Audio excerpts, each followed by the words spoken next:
우리 찬양대 이제 지난주부터 시작되는데 너무너무 은혜스럽고 또 우리 예배가 더욱더 풍성해지는 것 같아서 너무너무 감사합니다. 앞으로도 힘들지만 잘 이겨내서 이 하늘의 소리처럼 우리들에게 은혜의 찬양 나오시길 바랍니다. 벌써 이제 아시아의 7교회 중에 마지막 교회가 설교를 마무리하게 되었습니다. 우리 다시 한번 복습해 볼까요? 여러분 한번 문제 낼 테니까 맞춰보십시오. 어느 교회인지. 첫사랑을 회복해야 할 교회는 에베소. 충성하는 교회는 순교자의 교회는 잘 맞히시네요. 이세벨의 교훈을 이겨낸 새벽별 같은 교회는 그리고 살았지만 죽은 교회는 그렇습니다.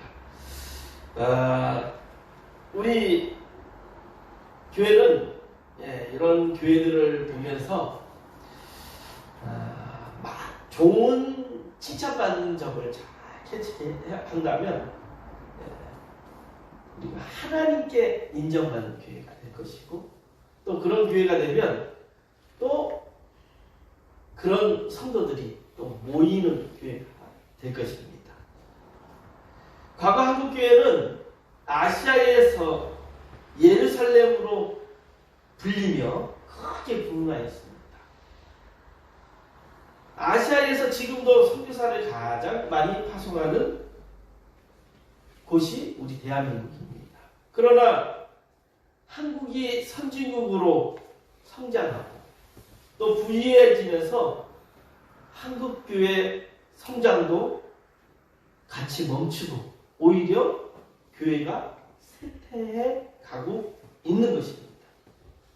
교회의 젊은이들과 아이들이 점점 떠나가고 있는 아픈 실정입니다. 과거 한국교회는 어땠습니까? 여러분들도 알지만 그런 얘기 하잖아요.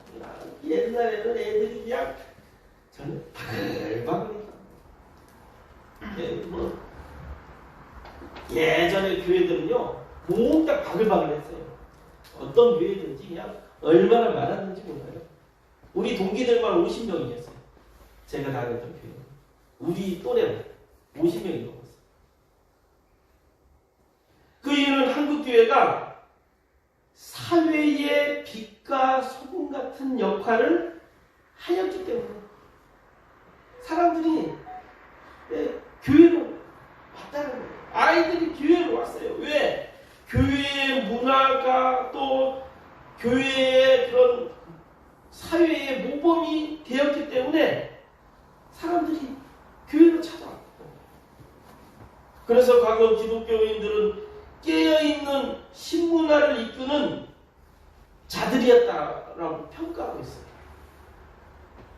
그래서 교회 다니는 사람은 다 웬만하면 똑똑해. 교회 다니는 사람은 뭔가 달라. 그런 말을 들었습니다. 그래서 자기도 별로 믿음도 안 좋은데 그냥 교회 가면 칭찬을 받으니까 교인들이. 그래서 너도 나도 교회로 몰려온 거예요. 지금은 어떻습니까? 한국교회가 부유해지면서 문화도 사회 모범도 교회가 사회보다 더 뒤처지게 되었어요. 더 이상 교회는 빛과 소금의 역할을 하지 못하게 되었습니다. 그래서 이제 그리스도인 하면 어떻게 보고 있냐면, 과거에는 신문화를 이끄는 사람으로 판단되었으나 지금은 어떻게 해요? 고집세고 아집이 있고 이기적인 성도들이 모인 집단. 그래서 사회에 민폐를 끼치고 있는 집단으로 불리고 있는 것이 사실입니다.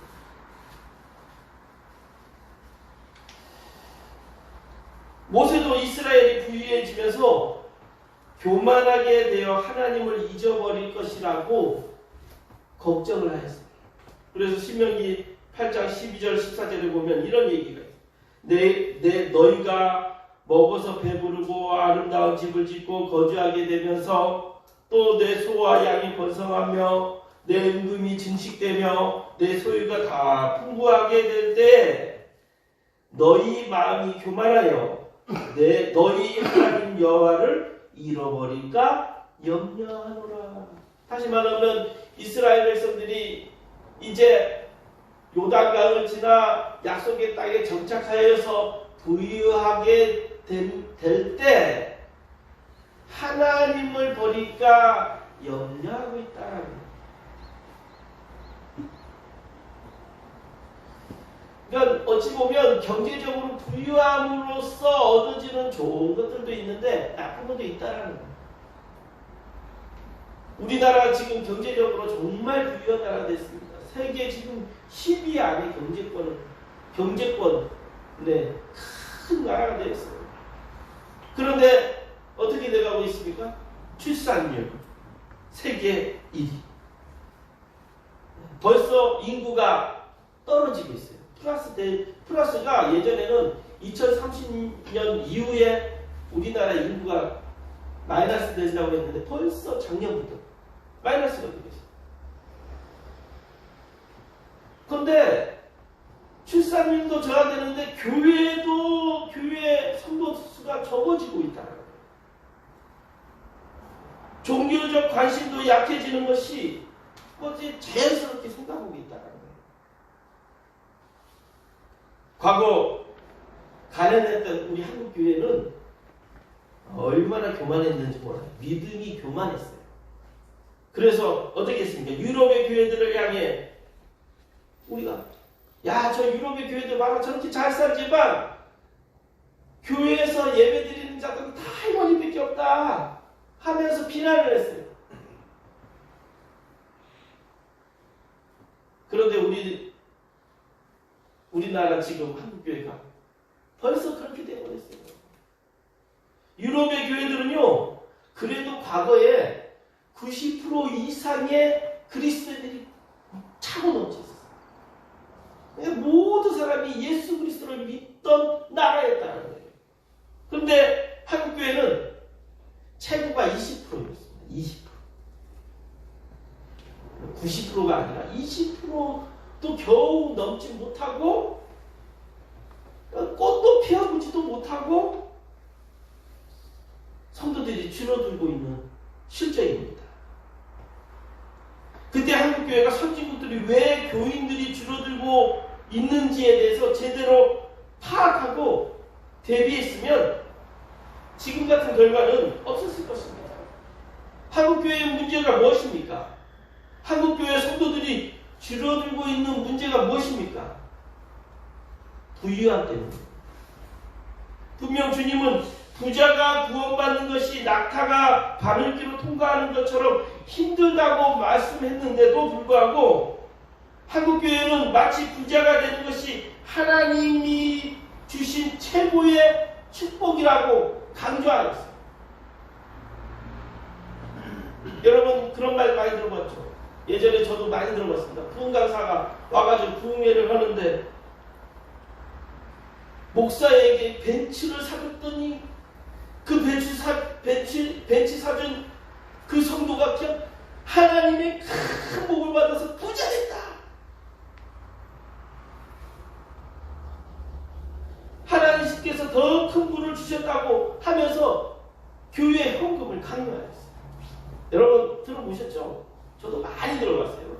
근데 지금도 부흥 강사들이 그런 말을 지금도 떠들고 다녀요.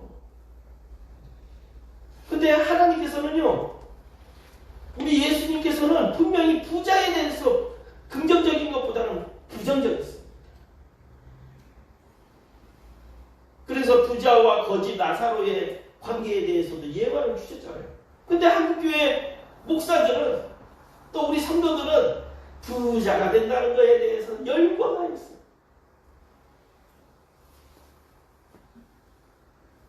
오늘 말씀에 그 교회, 라오디게아 교회의 가장 큰 문제점이 뭐냐면 부유함으로 인해 교회가 망해간다는 거예요.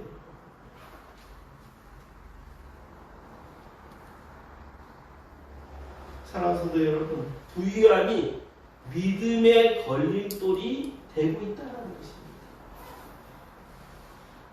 오늘 설교는 일곱 교회 중 마지막 교회 라오디게아 교회를 향하여 말씀하고 있는데, 저는 다시 한번 준비하면서 하나님께서 우리 교인들에게 마지막으로 다시 한번 말씀하고 있는 것 같아요. 근데 이 교회는 칭찬도 받지 못하고요, 호되게 책망만 받은 교회였다는 것입니다. 이 교회는 다른 교회들의 부러움이 대상이 되었던 교회였습니다. 여러분, 하나님께 책망받았지만요, 이 교회는요, 아시아의 교회 중에 가장 교인들에게 칭찬받은 교회였어요. 나도 라오디게아 교회 가가지고 예배 드려봤습니다. 나도 거기 교회 목사님들이 목사의 설교를 들어봤습니다. 너무너무 화려하고 멋있고 그랬다라는 것입니다. 이 교회는 이달의 이력도 없었습니다. 환경의 외적 핍박도 없었습니다. 평안한 교회였어요. 그리고 이 교회는요, 요즘으로 말하면 정치 거물들이 다니는 교회였어요. 시장님도 다니시고 도지사도 다니시고 또 회장님, 현대차 회장님도 다니시고 이런 교회였어요. 여러분, 그런 교회에 다닌다면 여러분 어떻습니까? 자랑하고 싶지 않습니까? 우리 동남시차 카톡방에도요, 목사님들이 자랑할 때 무슨 걸 자랑하는지 아세요? 우리 교회에 이제 장로님이 선거에 나옵니다. 우리 교회 성도 중에 누가 교수로 임명받았습니다. 우리 교회 자녀들이 좋은 대학에 합격했습니다. 이것이 자랑이에요. 세상 사람들의 자랑과 교회의 자랑이 뭐가 다릅니까?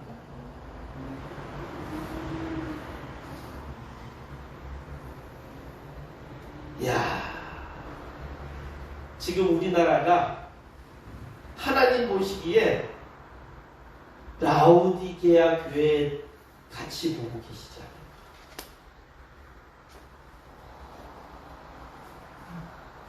여러분, 이렇게 칭찬받는 교회, 또 많은 교회에서 부러움받는 교회였지만 하나님 보시기에는 일곱 교회 가운데 가장 형편없는 교회였다. 사람이 보시기에는 부러움의 교회였지만 하나님이 보시기에는 가장 형편없는 교회였다. 그래서 이 교회를 향하여 어떻게 주님은 말씀했나 보면요, 내 입에서 너를 토하여 버리리라. 구역질 한다는 거예요. 너희 교회가.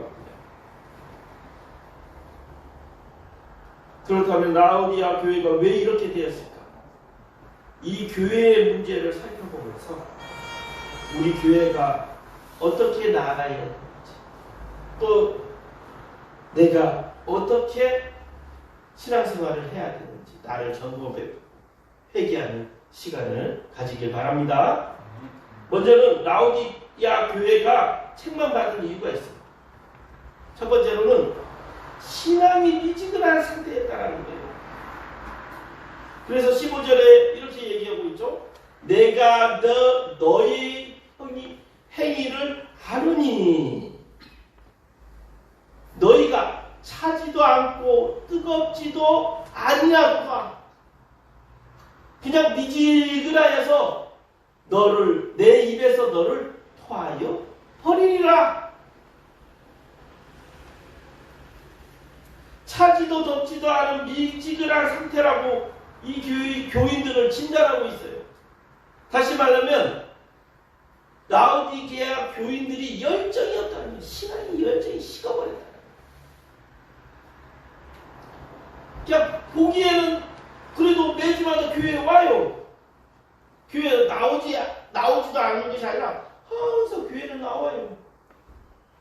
그런데 열정은 없어요. 그냥 미지근한 상태예요. 근데 우리 주님은요, 참 이 요한복음을 요즘에 묵상하면서도 보면 어떻게 비유를 너무너무 그 상황의 비유를 잘하는지. 요즘 요한복음에서 보면 생명수에 대해서 말할 때는 지금 초막절 때 실로암에서 물을 뿌리는 행위가 있거든요. 그 뿌리는 행위를 통해서 자신을 생명수로 표현합니다. 또 초막절 때는 성전은 등불로 어둡지 않게 이렇게 불빛을 비칩니다. 그래서 자신을 세상의 빛이라고 비유합니다. 또 오늘 차지도 덥지도 않은 미지근한 상태. 왜 이렇게 비유했을까요? 라오디게아 도시 지형을 보면 우리가 알 수 있다는 거예요. 자, 여기에 보면 사진 보이시죠? 지금 가면 온천지로 유명한 터키의 도시입니다. 여기에 보면요, 저 밑에 봐보세요. 맨 밑에 2000년 전에 건물들이 밑에 막 깔려있죠. 거기서 수육을 할 수 있어요. 완전 멋있죠. 2000년의 그 과거 역사 위에서 수육을 하는 것이에요. 여러분 한번 가보면 뼈 갑니다. 터키에서 저도 제일 생각나는 곳이 카파도키아 그리고 파무칼레, 이 라오디게아 이 지역이에요. 온천이 얼마나 유명한지요. 정말 좋아요. 예로부터 온천 관광도 유명했고 또 여기는요 목화가 잘 재배되는 곳이에요. 온천물에 물을 담그면 얼마나 따뜻하고 좋습니까? 그런데 여러분 온천 아시죠? 온천수를 먹어보셨어요? 육지 가면 유황 온천 해가지고 온천수 먹어보면요 왜? 물을 담그면 좋은데 먹어보면 알아요. 왜? 유황 그 이상한 냄새 나가지고 먹지 못해요. 그래서 석회수 하얀 석회수가 온천물이 흐르면 석회수가 쌓입니다. 산 전체가 쌓여있어요. 진짜 멋있어요. 라오디게아 저쪽에 보면 산이 보이는데 그 산이 하얘요. 그래서 한여름인데 왜 이렇게 산이 하얗지? 가까이 보니까 온천물이 계단으로 흐르면서 석회수가 쌓여가지고 그냥 하얀 눈처럼 산 전체가 보여요. 근데 맛을 보면 왜? 그래서 우리 예수님도 미지근한 이 맛을 보고 토하여 보는 라오디게아 교회의 교인들의 영적인 상태가 바로 이 유황 온천 같은 역겨운 상태라는 것입니다. 우리 예수님 표현이 너무 대단하지 않아요? 이 지역에 딱 맞게 표현을 하는 거예요. 사랑하는 성도 여러분, 예배를 보고 있습니까? 예배를 드리고 있습니까? 네? 예배를 봐야 됩니까? 드려야 됩니까? 네, 드려야 됩니다. 하나님께서 우리가 미지근한 신앙생활을 하는 것을 원치 않습니다. 하나님은 더 이상 예배나 설교를 보기를 원하지 않습니다. 하나님께서 원하시는 예배는 우리가 마음과 정성을 다하여 영과 진리로 예배를 보는 것이 아니라 드려지길 원하십니다. 드려진다는 것은 헌신한다는 거예요. 드려진다는 것은 섬김입니다. 우리 교회 이제 하늘소리 찬양대가 교회를 위해서 섬기는 거예요. 섬기기 시작합니다. 참 소중합니다. 예배에 나와서 희생하고 섬기지 아니하면 이거는 보는 거예요. 구경하는 거예요. 미지근한 신앙인으로 예배를 보고 있다면 결국 주님은 그 성도를 토하여 버린다. 그래서 여러분 교회 나와서요, 내가 뭐 할 거 있나 찾아보죠. 그냥 교회 와서 편안히 앉아있다가 간다면 여러분, 이거는 예배를 보는 겁니다. 예배가 들려져야 돼요. 우리 교회가 점점 예배를 보고 있어요. 과거에는요, 교회 나와가지고 내가 뭘 할 거 있나 하면서 모르게 교회도 조금 좀 청소도 하고, 네? 뭐도 좀 하고 뚝딱뚝딱 거리다가 가는 성도들이 많았어요. 근데 지금은요, 오지도 않아요. 파리만 다니고 있어요. 사랑하는 성도 여러분, 교회 성도들이 신앙이 분명치 않게 차든지 덮든지 하면 신앙을 진단할 수 없어요. 차든지 덮든지 둘 중에 하나를 선택해야 뭔가 진단이 되는데 미지근하니까 진단이 안 되는 거예요. 마치 우리나라 교회, 머리 볼 필요도 없어. 우리들의 신앙이야. 교회는 나와. 근데 열정도 없어요. 섬김도 없어요. 희생도 없어요. 그러니까 자기도 모르게 미지근한 상태로 있다가 주님이 그 믿음을 보고 토하여버리고 신앙을 완전히 망쳐버리는 상태가 된 것입니다. 두 번째로 우리 신앙생활의 진단은 생활의 부유함으로 믿음이 연약해진다는 거예요. 그래서 17절에 이렇게 얘기하고 있어요. 내가 말하기를 나는 부자라 부유하여 부족한 것이 없다 하나 내 공부한 것과 가련한 것과 가난한 것과 눈먼 것과 벌거벗은 것을 알지 못하는도다. 라오디게아 교회 성도들은 착각하고 있는 것이 있었습니다. 그것은 교인들이 성공해서 부자가 된 것이 하나님의 축복이라 믿었습니다. 그러니 믿음을 자랑했다는 것입니다. 그러나 하나님 보시기에 그 믿음은 실상, 그 믿음이 화투처럼 연약하다는 거예요. 당시 라오디게아는 소아시아 불기아 지역의 수도였습니다. 이 도시는 7교회 중 가장 남쪽에 있는 곳으로 교통 요지이며 온천 지역이며 상업이 발달되어서 아주 부유한 곳이었어요. 무역이 발달되고 목화와 모는 고가품으로 좋은 옷을 만들어낼 수 있는 곳이었습니다. 지금도 이 파무칼레에 가면요, 유럽의 메이커들의 공장들이 다 있어요. 그래서 파무칼레에 가면요, 나이키 그런 것들 아주 싸게 살 수 있어요. 아울렛이 있어요. 뿐만 아니라 이 근처에는 히에라볼이라는 도시가 있습니다. 유명한 온천이 있어요.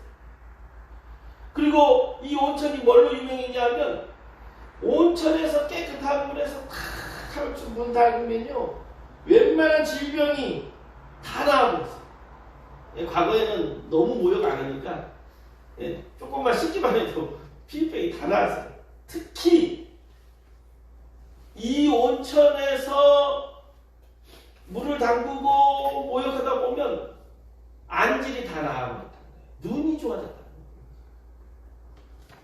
그래서 많은 부자들이 여기로 찾아와가지고 온천수를 하고 또 좋은 옷도 사고 얼마나 부유했겠습니까? 그러나 라오디아 교회는 부유한 교인들 때문에 오히려 신앙은 공부하고 눈멀고 벌거벗은 교회였다는 것입니다. 그래서 자신들의 실체를 모르고 외적인 불만 갖고 믿음 또한 좋다고 착각하고 있었다는 거예요. 이 교회의 모습이 마치 서머나교회와 정반대예요. 서머나교회는 어떤 교회였습니까?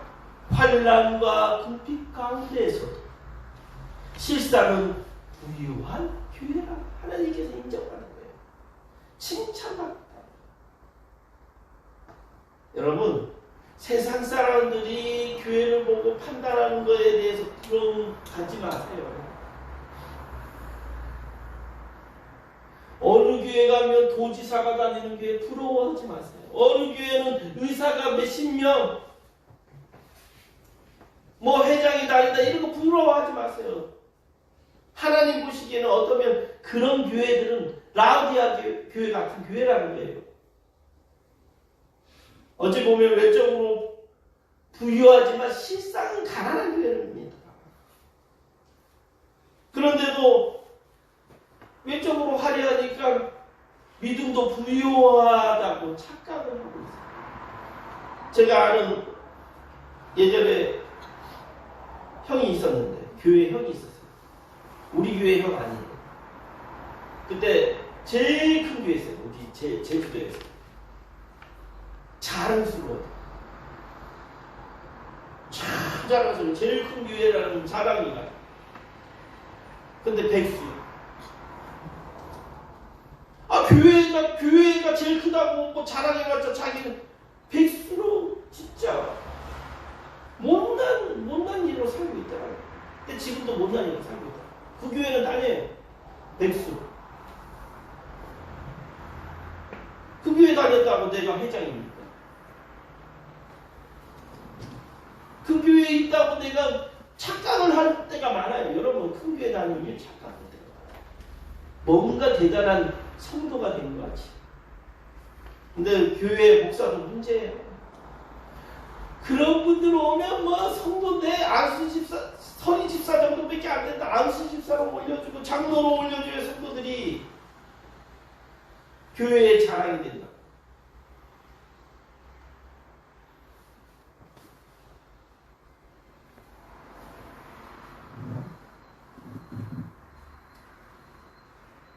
정말 문제입니다.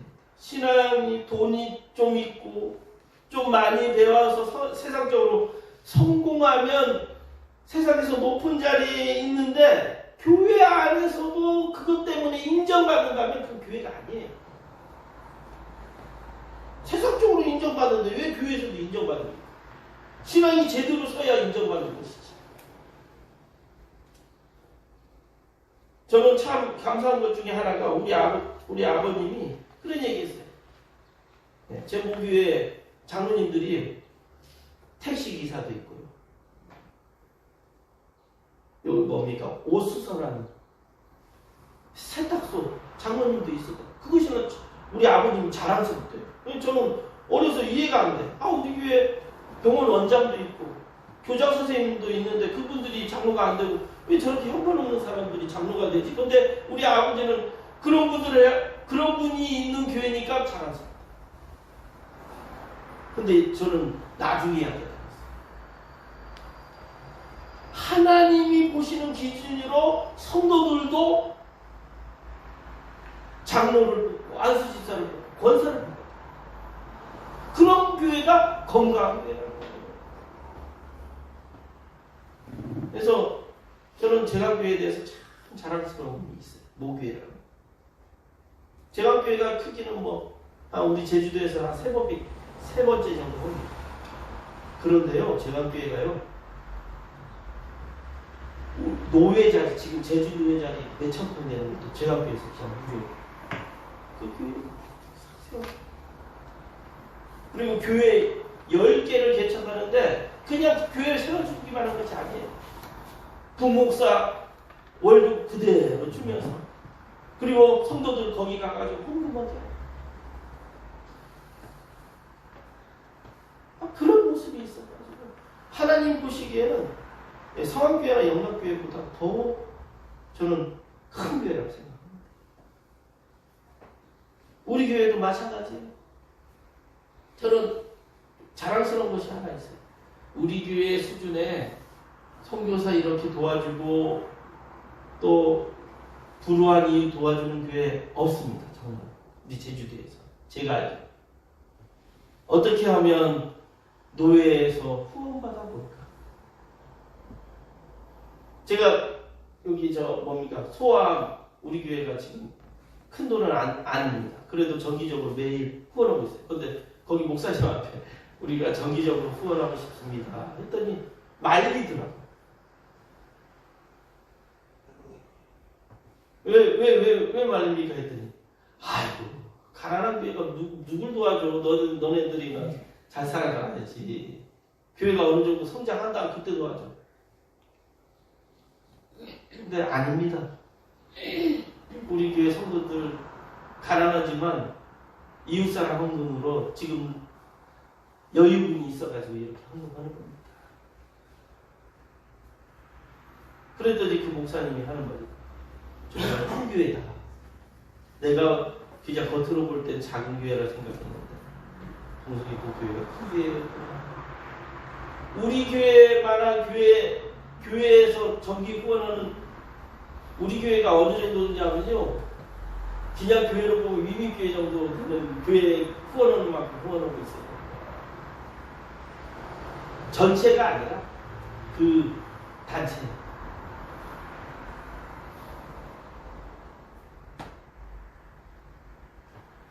라우디게를 향한 주님의 처방은 아이고 많이 지나가고 있네. 너무 많이 지나가고 반도 안 했는데 큰일 났네. 처방은 뭐냐면 불로 연달아 믿음을 소유하라는 거. 내가 19절을 보면 내가 사랑하는 자를 책망하여 징계하느니 그러므로 내가 열심을 내어 회개하라. 회개하라는 거예요. 18절에 보면 불로 연단한 금을 사서 부유하게 하고 흰옷을 사서 입어 벌거벗은 수치를 보이게 하고 안약을 사서 눈에 발라 보이게 하라. 라우디게아가 진정한 하나님의 칭찬받는 교회가 되려면 불로 연단한 믿음을 소유해야 된다는 거예요. 불로 연단한 믿음이란 것이 무엇입니까? 섬김과 희생이라는 겁니다. 라우디게아 교인들은요, 교회 안에서 더럽고 힘든 일들은 하지 않았어요. 그냥 노예들 시켰어요. 돈 많으니까. 그래서 화려하게 장식했어요. 교회. 섬김이 없는 교회다라는 거예요.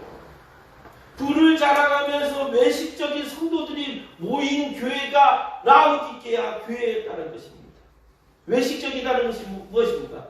겉모습은 그냥 얼마나 교인들 그냥 거룩한 모습이었습니다. 마치 예수님이 가장 싫어하는 집단이 누구였습니까? 외식하는 자들. 바리새인과 사두개인들이었다. 그런데 라우디게아 교인들이 그런 모습이었다는 거예요. 부와 성공이 하나님의 축복이라 자랑하면서 가난한 자와 노예들을 분리하여 예배를 드렸던 교회입니다. 그러므로 라우디게아 교회는 섬김과 희생이 실종되어 예배를 드리지 못하고 예배를 화려하게 보는 교회였다는 것입니다. 근데 우리나라 교회들이요 지금 예배를 보고 있어요. 드리지 않고 있어요. 헌신하려고 하지 않아요. 이 예배를 구경하려고 해요. 그래서 화려하게 오케스트라가 찾아가는 하고 유명 연예인들이 나와서 축가 부르고 그런 교회 찾아간다는 거예요. 그리고 부가 하나님께서 주신 축복이라 말라는 교회를 찾아가고 있어요. 진정한 회개를 선포하는 목사들을 싫어합니다. 솔직히 여러분도 싫지 않습니까? 그래서 외식적인 믿음을 버리고 흰옷을 입으라 하였어요. 우리 주님은 그들의 죄에 화려한 옷을 버리고 회개하여 거룩한 흰옷을 사서 입으라고 한 것입니다. 저는 참 안타까운 것이요. 우리나라 대표적인 대형교회가 과거 정치인들과 연관되어서 고구모 스캔들이 일어난 대형교회가 있습니다.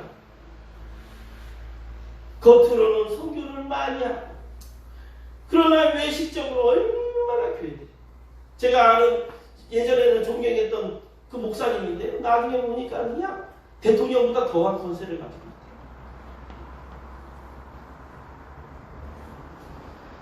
있대요. 대통령보다 더한 권세를 가지면 그것이 목사입니까? 아니죠. 우리 예수님은 제자들이 누가 먹고자 할 때 어떻게 했습니까? 제자들을 가르치켜주면서 나를 본받으라 했어요. 섬기지 못하는 목사는요, 목사가 아니에요. 그렇다고 비굴한 목사가 되라는 말이 아닙니다. 주님께 회개하여 주의 보혈의 피로 흰 옷을 입어야 됩니다. 이것을 선포하는 거예요. 인기 없더라도 선포하라는 거예요. 성도 여러분, 회개 없이 주의 보혈 없이 세상의 그 어떤 것으로도 우리를 정결할 수 없다는 사실을 여러분 믿으셔야 됩니다. 그리고 마지막으로 안약을 사서 눈에 발라보라고 하는 거예요.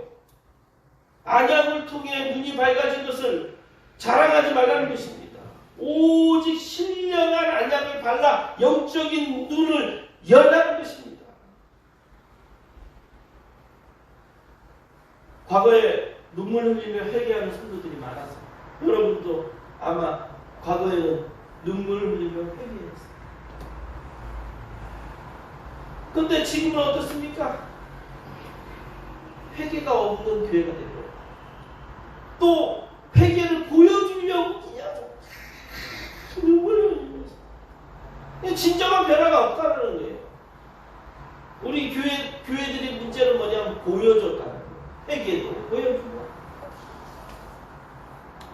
진정한 회개는 내가 변화되는 겁니다. 근데 내가 변화가 없어요. 눈물 콧물 흘리는데 변화가 없는 거예요. 세상 사람하고 똑같은 거예요. 그래서 열심을 내어 회개하는 살아요 하는 성도 여러분, 열심을 내서 다시 한번 회개하도록, 남들에게 보여주는 회개가 아니라 나와 하나님과의 둘관계에서 온전한 회개. 그래서 더 이상 그 죄 가운데 살지 말아야 합니다. 이것이 진정한 회개입니다. 눈물 콧물 흘리는데도 여전히 죄 가운데 산다면 이거는 회개가 아니에요.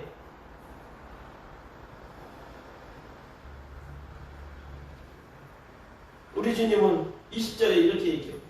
볼지어다, 세 번째, 내가 문 밖에 서서 두드리노니 누구든지 내 음성을 듣고 문을 열면 내가 그에게로 들어가 그와 더불어 먹고 그는 나와 더불어 먹으리라.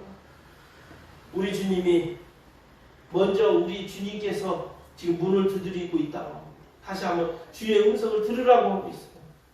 어떻게 듣습니까? 기록된 말씀, 성령의 감동으로 말씀을 들어야 돼요. 그리고 기도 생활하면서 주의 음성을 들으려고 기도 생활을 해야 돼요. 근데 우리들의 기도가 어떻게 되어버렸습니까? 하나님의 음성을 듣기보다는 내 소리만 주장하잖아요. 하나님 뭐 주세요, 뭐 주세요. 하나님의 음성, 회개의 음성을 들어야 되는데 그냥 국게임이 망망이처럼 하나님 주라고만 구하는 거예요. 그러니까 회개가 있겠습니까? 회개가 없는 것입니다. 우리가 들어야 합니다. 믿음은 들으면서 난다고 했어요. 그래서 마음의 문을 열어야 돼요. 주님의 똑똑하는 그 마음의 문을 열어서 말씀을 마음의 문을 열고 들어야 되고 설교를 마음의 문을 열고 들어야 돼요. 내가 변하지 않고 말씀 보니까 말씀이 해석이 됩니까? 내가 변하지 않고 설교를 들으니까 내가 변화가 되겠습니까? 주님의 음성을 듣고 닫혀있는 마음의 문을 열어야 영적인 병이 고쳐질 수 있게 되는 것입니다. 사랑하는 성도 여러분, 열심히 회개하면서 영적인 눈이 뜨길 진심으로 바랍니다. 네, 문제를 풀어보겠습니다. 1번, 라오디게아 교회의 영적인 상태는 온천처럼 미지근한 상태였습니다. 2번, 라오디게아 교회의 생활에 무엇으로 인해 믿음이 연약해졌습니다. 부유함으로. 미지근한 믿음에서 벗어나오려면 열심을 내어 회개해야 합니다.